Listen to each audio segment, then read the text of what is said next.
Iran के supreme leader Ayatollah Khamenei ने America को एक बयान से डरा दिया है। उधर ईरान के समंदर में बारूद की लहरें बिछ सकती हैं और वॉरशिप्स अमरूद बन सकते हैं जले हुए। यही खबरें दिखाने जा रहा हूं और कुछ और भी खबरें। आज़ाद बुलेटिन इंडिया आप देख रहे हैं, आपके साथ में आदिल खान आज़ाद। अगर अमेरिका ने जंग में दखल दिया तो नतीजा ऐसा होगा जो कभी भुलाया नहीं जा सकेगा। ये सख्त पैगाम दिया है, ये सख्त वार्निंग दी है ईरान के रहनुमा आयतुल्लाह अली खामेनेई ने। बुध की दोपहर 18 जून की दोपहर दिए गए एक बयान में उन्होंने अमेरिका को खुली धमकी दी कि अगर अमेरिका ने इसराइल के साथ इस जंग में उतरकर ईरान के खिलाफ कोई हमला किया तो उसका नतीजा इररिपेयरेबल हार्म होगा, ऐसा नुकसान जिसकी रिपेयर नहीं हो सकेगी। अगर नट टूट गया तो टूट गया, यानी ऐसा नुकसान जो कभी भरा नहीं जा सकेगा। यानी कह सकते हैं कि ईरान ऐसा नुकसान देगा जो कभी भरा नहीं जा सकेगा। यानी अमेरिका की भोकाली गाड़ी की वॉल बॉडी ऐसी फाड़ी जाएगी जिसकी जगह फिर कोई भी छूंची फिट नहीं हो पाएगी, और उसके भोकाल का टायर ऐसा फटेगा कि फिर कोई भी सॉल्यूशन उसका पंक्चर जोड़ नहीं पाएगा। आयतुल्लाह खामेनेई ने कहा कि जो लोग ईरान और उसकी हिस्ट्री से वाकिफ़ हैं, उसकी तारीख से वाकिफ़ हैं, वो कभी धमकियों के ज़रिए हमारी कौम से बात नहीं करते, क्योंकि ईरान के लोग कभी झुकते नहीं और धमकियों के आगे तो हरगिज़ नहीं। ये बयान तब आया जब अमेरिका के प्रेसिडेंट डोनाल्ड ट्रंप ने कल आयतुल्लाह खामेनेई को ढूंढकर उन पर हमला करने की धमकी दी और कहा कि अभी हम उन्हें नहीं मार रहे, अभी के लिए नहीं मार रहे, कल क्या हो नहीं पता। और इस बात का इशारा दिया था अमेरिका के प्रेसिडेंट ने कि इसराइल की मदद के लिए वो खुद जंग में उतर सकते हैं। डोनाल्ड ट्रंप ने कहा था इशारा के ज़रिए कि अमेरिका ईरान के ख़िलाफ़ जंग में उतर सकता है और अपने एयरक्राफ्ट्स भेज दिए हैं, फाइटर जेट्स भेज दिए हैं, एयरक्राफ्ट कैरियर समंदर से भेज दिए हैं। जमावड़ा लगा रहा है अमेरिका ईरान के आसपास, तभी तो खामनेई की वार्निंग आई। तेहरान टाइम्स के मुताबिक पिछले कुछ दिनों में इसराइल के तमाम मिलिट्री ऑपरेशंस अमेरिका के साथ फुल कोऑर्डिनेशन में हुए हैं। चाहे अमेरिकन जेट्स अभी तक डायरेक्टली इन्वॉल्व नहीं हुए हों, लेकिन कोऑर्डिनेशन था। यानी इसराइली फाइटर जेट्स के मूवमेंट की, उनके हमले की टाइमिंग की, गाड़ियों के वाइपर की और फौजियों के डायपर की, हर एक चीज़ पल पल की इंफॉर्मेशन अमेरिका के पास थी। अमेरिकी डिफेंस एक्सपर्ट्स भी तस्लीम कर रहे हैं कि अगर ईरान ने अमेरिकन बेसिस पे मिसाइल स्ट्राइक्स की तो वो खुद के लिए नुकसानदेह साबित हो सकते हैं। अमेरिका को डर है नुकसान तो होगा, क्योंकि ईरान है ये, ईरान है ये। अफगानिस्तान में उनके पास तो वो कुछ भी नहीं था जो ईरान के पास है। इराक में भी लगभग सब पुराने ज़माने का था। ये तो ईरान है, और ईरान ऑलरेडी मकबूजा फ़लस्तीनी इलाकों में जो इसराइल के कब्ज़े में, वहाँ अपनी मिसाइल स्ट्राइक्स की प्रिसीजन और पावर दिखा चुका है। ऐसे में अमेरिका भी होशियार है। कह दें कितना जंग की धमकी दे दें, लेकिन जंग लड़ना आसान नहीं है। जंग सबके लिए नुकसान लाती है। एक्सपर्ट्स का कहना है कि नेतन्याहू का ईरान पे अटैक प्लान फेल हो चुका है और अब ट्रंप पे प्रेशर है कि वो नेतन्याहू को इस क्राइसिस से बेल आउट करें।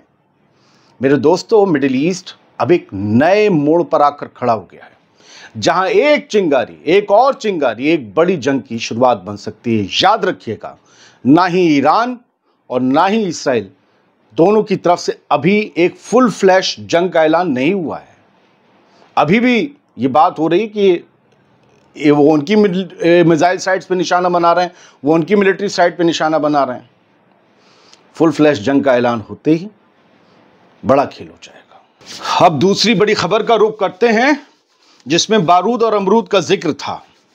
मिडिल ईस्ट में टेंशन के बीच एक और खौफनाक खतरा सामने आ गया है। यह खबर मैं आपको डिटेल में देने जा रहा हूं।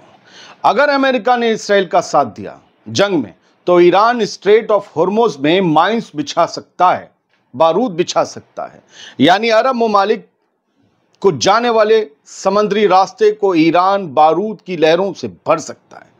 अरब ममालिक के साहिलों पर खड़े अमेरिका के वॉरशिप्स और जो इधर खड़े हुए पीछे मेडिटेरेनियन में, वो सब कभी भी इस रास्ते से ईरान पर दबाव बनाने के लिए ना आ सकेंगे, ना जा सकेंगे। और हाँ, ना ही अरब देशों से दुनिया को जाने वाला 20% तेल कभी इस रूट से गुजर पाएगा। यानी एक तरफ तेल का क्राइसिस होगा और दूसरी तरफ अरब ममालिक की इकनॉमी धड़ाम। उन्हीं अरब ममालिक में अमेरिका के अड्डे हैं। न्यूयॉर्क टाइम्स के मुताबिक ट्रंप एडमिनिस्ट्रेशन को दी गई इंटेल रिपोर्ट्स ये बताती हैं कि अगर जंग का दायरा बढ़ता है तो ईरान ये स्ट्रेटेजिक रास्ता बंद कर सकता है और समंदर में बारूदी सुरंगें बिछा सकता है, माइंस। वो इतनी ऊपर होंगी कि जहाज नीचे से गया और धड़ाम ब्लास्ट हो जाएगा। अगर ये बारूदी सुरंगें बिछ गईं तो इससे पर्शियन गल्फ में अमेरिका के वॉरशिप्स फंसे रह जाएंगे और तब एक सीधा मुकाबला हो सकता है अमेरिका और ईरान के दरमियान, जिसमें पहले ही धमाके से, यानी पहले ही ब्लास्ट और एक्सप्लोजन से ईरान के जबर रहने के आसार हैं।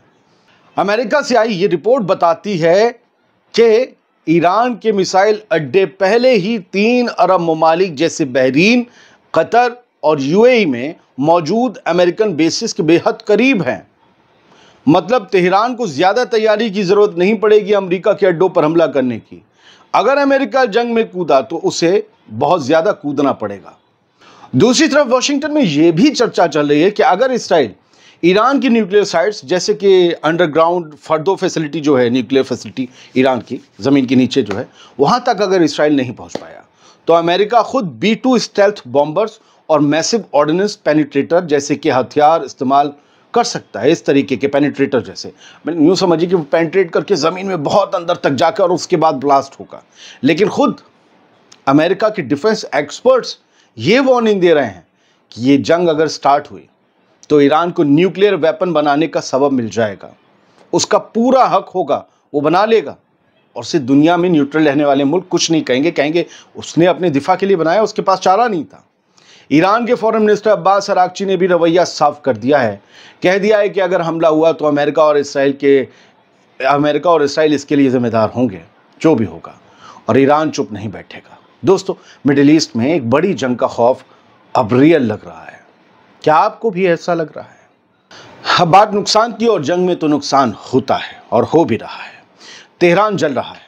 नहीं कह सकता कि सिर्फ इसराइल का नुकसान हो रहा है, ईरान का बड़ा नुकसान हो रहा है, क्योंकि इसराइल के पास जो माल मसाला है उसके पीछे अमेरिका है। तो तेहरान जल रहा है और लाशों की गिनती बढ़ती जा रही है। ईरान के सरकारी मीडिया के मुताबिक इसराइली एयर स्ट्राइक्स की शुरुआत के बाद से अब तक 585 ईरानी हलाक हो चुके हैं, शहीद हो चुके हैं, जबकि 1300 से ज़्यादा ईरानी जख्मी हैं। ये खूनी सिलसिला गुज़श्ता जुम्मे से जारी है, जब इसराइल ने ईरान की मिलिट्री और न्यूक्लियर फैसिलिटीज़ को निशाना बनाया था। 13 जून से जवाबी हमलों में ईरान भी बैलिस्टिक मिसाइल्स बरसा रहा है और इसराइल का कहना है कि अब तक ईरानी मिसाइलों के हमले से उसके कम से कम 24 सेटलर्स हलाक हो चुके हैं, जबकि सैकड़ों जख्मी हैं। याद रखिएगा, ये फिगर्स इसराइली मीडिया ने दी है, किसी और मीडिया के पास और फिगर है भी नहीं कि इसराइल में ईरानी हमलों से कितने लोग मरे हैं। सब बढ़ते आगे, ईरान ने तेल अवीव के एक पॉश इलाके में इवैक्यूएशन का ऐलान कर दिया है। ईरान की IRGC ने इसराइली सेटलर्स को कहा है कि नेवे ज़ेदेक इलाका छोड़ दो, वरना अंजाम जो भी होगा वो तुम्हारी खुद की जिम्मेदारी होगी, फिर हमसे मत कहना। ये वार्निंग ईरानी मीडिया के जरिए दी गई है।